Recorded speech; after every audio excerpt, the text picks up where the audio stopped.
Hello दोस्तों, welcome to E exam alert transcription number 491 840 words.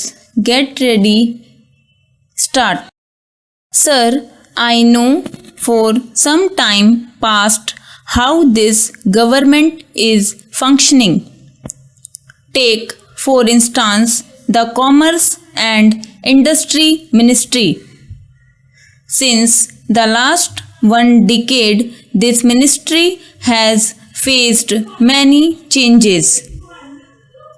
It has been changed, reorganized many times, sometimes inflated and sometimes deflated to suit the particular individuals who occupy the place of power.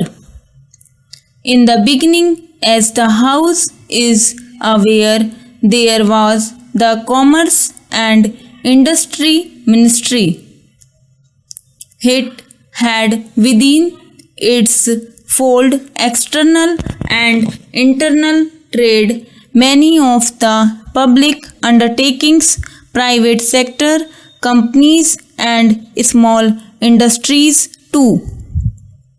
But from time to time, as I suffered because of a particular person in power, so the ministry became weak and small as time went on. The net result was that no effective functioning was possible. It is amazing how a vital ministry, the Ministry of Commerce and Industry, has been subjected to such vicissitudes, has been subjected to such changes. We all know that no ministry can function in an atmosphere of instability and uncertainty. There has got to be some continuity, otherwise the ministry cannot develop its own character, its own personality. But unfortunately, there is a continuous disintegration of the Commerce and Industry Ministry. And what is the picture today? Today, sir, the different limbs of this ministry have been scattered among various ministries and departments. The net result is that if you go to the secretariat, you will have a perfect picture of confusion. We members of parliament are at a loss to know what is what in this ministry. We are amazed that even the officers functioning in the various sectors have no sense of responsibility because they themselves do not know their powers and responsibilities. The picture is very confusing. As a consequence of this confusion, which is increasing, the work has suffered, efficiency has suffered, and the importance of the ministry has considerably gone down. It has lost character and personality. We talk of industrialization of the country. We talk of rapid economic development. Unless the ministry is clear-headed or properly organized, it would be difficult to bring about rapid economic transformation or quick economic development. So, my first remark is that the Ministry of Commerce and Industry has to be properly reorganized so that there can be effective functioning. There may be far better coordination and there may be fruitful work. Take for instance the huge number of complaints about licensing. We do not know what is the policy of licensing.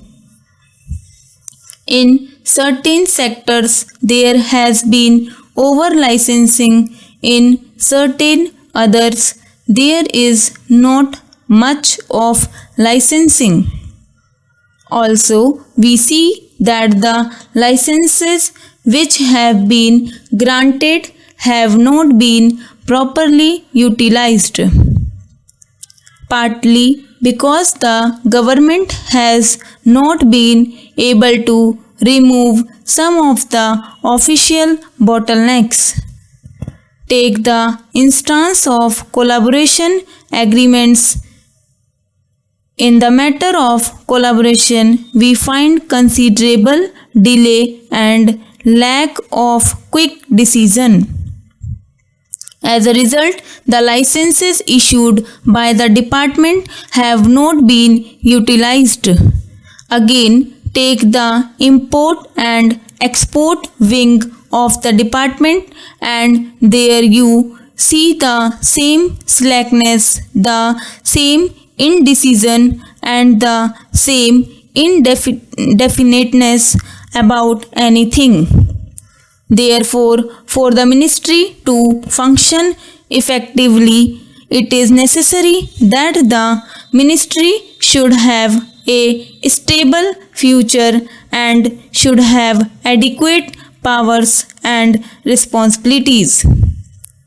No modern country in the world can cut or slash portfolios or ministries without rational basis, but unfortunately here and particularly in this ministry, slashing or cutting has been going on without heed being paid to the needs of the development and to the needs of efficiency. I am afraid if this process were to continue, it would be difficult to create the climate and confidence which are so necessary for running industries in this country. My friend was speaking about state trading. On this question, I feel that no precise policy decision has been made by the government so far. I say this because any policy decision should be preceded by a lot of thinking, and it has to be done preferably at the budget time or before that. Now, a decision has been taken by the government that instead of one state trading corporation, there should be two. The reason given is that there is enormous increase in the work and range of activity, and therefore another corporation is necessary, and there should be more allotment of grant for that purpose. I should like to know what are the important sectors of trade which will come under state trading in the future, and if there had been planning or a policy, certainly there should be perspective for the next 10 or 15 years as to how state trading will develop, but by looking at the history of state trading, I feel that no attempt has been made to systematize the work, and no planning is there, and the country does not know what would be the extent of state trading and what would be